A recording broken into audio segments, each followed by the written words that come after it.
I mean, please, people should just cut this man some slack, okay? He's been elected, and he and his board have been elected for a specific term of years. We can only judge him after that term. Whatever he's doing in London, I want to give him the benefit of doubt that it is for the good of Nigerian football. And let's even break it down for even further. The truth is that London is an international meeting point for a lot of people. Some people don't want to come to Africa. They say, okay, meet me in London. International sponsors are there. Potential partners are there. Even Liverpool Football Club has an office in London. And they're in Liverpool, and it's the same England. But they know that, okay, some sponsors and partners are coming from the Far East. They would rather meet them in London than bring them to Liverpool. So what is the big deal about it? Honestly, because the way they went about vilifying the poor man, yes, maybe there might be issues about why he seems to be going to London too often, or why he seems to be running the FA as if it's a one-man show, why there are no other board members there. That is all still in the realm of the subjective. The fact is that he has gone there ostensibly for the greater good of Nigerian football, and we should just be prepared to judge him until after his tenure is up. Not before. Only will gladly say that you do not kill a man, you don't bury a man before he's dead. Time up. I don't know what Nigerians want. Do we follow the old order, where executive board members, fight over the juicy trips, where they junket around the whole world with their teams? Is that what we want? You see, we need serious-minded people in the NFL. People who don't see the federation like a fat cow where you can come and make dry. Is that what we want? So we need to get our priorities right. Time up.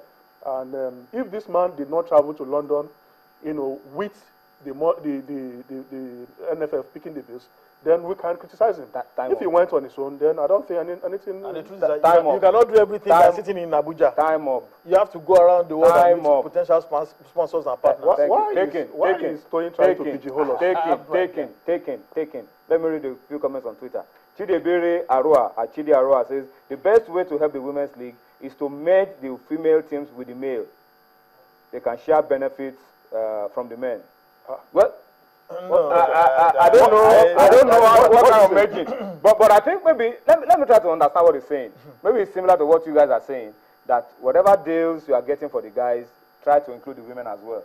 We are not as developed as England, where the Women League is running separately, independently, and the sponsors are there. But then whatever the men team and the guys are getting, the same sponsors for Liverpool's men team are the same with it for the women. Absolutely. All right, so we can do something close to that. Absolutely. All right, so I think we should work on that, guys. Thank you for your time today. You have overspent your time. We will go on a break now. Let's take you to Port Harcourt. We'll take you to Port Harcourt. It was an interesting game that happened over the weekend. Dolphins of Port Harcourt against Nasarawa United. Interesting. Dolphins went a man down and a goal down, but then there's a certain guy called Ifeanyi Egwim. He has scored the first hat-trick of this season, the 2014-2015 Global Premier League season. The first hat-trick of the season. He helped Dolphin to a 3-1 win over Nasarawa United. Sit back, enjoy the highlights. When we return, Tobi Adepoju will be joining us for the rest of the show. Join us again. They are rushing back after Festus Allen has missed this ball. He was adjudged to have roughly tackled the very intelligent Chigozie, who had practically cushioned that ball for himself, and the very clever Chigozie there. Referee making sure that all is well. The whistle goes. A suicide been over, and it is 1-0 for Nasarawa United. The goalkeeper might have gone the right way, but the shot was strong, just too strong for him to have any hand to it. Ayalogo beaten, and of course, Sosa Igbinoba, goal number 7 for him this season. Been drafted from the midfield to the defense. Olawale. Omo Johnson, a chance coming, and it is 1-1. Dolphins are coming, a move and a goal out of nothing. And they have equalized. Ifeanyi Egwim makes it goal number 3 for the season. And it's see what it means to the organized supporters club and the fans of the Dolphins that have come from the other side of town to this arena. Ifeanyi Egwim equalizer for Dolphins. 1-1, and goalkeeper Benson Emmanuel is stunned. Isiaka Olawale, the diminutive midfielder, should somewhat be commended for that. Ifeanyi Eguime onside. Yes, it is. And a chance for Eguime. What is he doing? And it's goal number 2 for Dolphins. Eguime is in.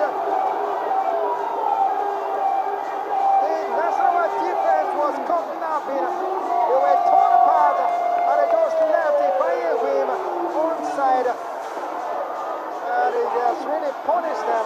But they nearly missed it. Goal number 2 for Dolphins, and they've come from behind to lead 2-1.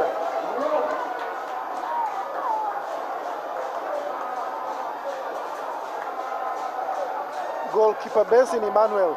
Eguime was clever enough to peel away from all the defenders. And goalkeeper Benson Emmanuel thought he'd done just enough to dispossess Ifeanyi Eguime. That was very brave of him. But in all of this, poor recovery from his defenders. Ifeanyi, who was well aware of his circumstances.